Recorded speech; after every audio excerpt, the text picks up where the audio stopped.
Good morning. Finally আমাদের সিঁড়ি কাজটা সমাপ্ত হয়ে গেছে। এতদিন দেখছেন সিঁড়ি রড ব্যান্ডিং পুরো স্টেপ। তো এই যে আমাদের মিস্ত্রিরা আজকেও ওই যে আজকে লিভের বোর্ড সেটিং করা হবে।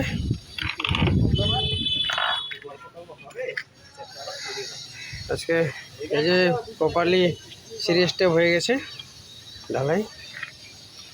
এটা সিঁড়ির স্টেপ 11 ইঞ্চি আছে ডিস্টেন্স প্রত্যেকটা। এখানে এই যে দেখতে পাচ্ছেন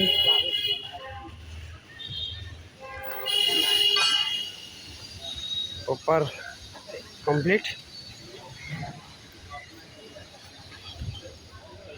এখন টপে এটা যখন শাটারিং হবে টপে ছাদের জন্য, তখন এই রডটায় ওই টপের সিঁড়িতে চলে যাবে। এই যে সিঁড়ি স্টেপ রেডি, কালকে ঢালাই ছিল।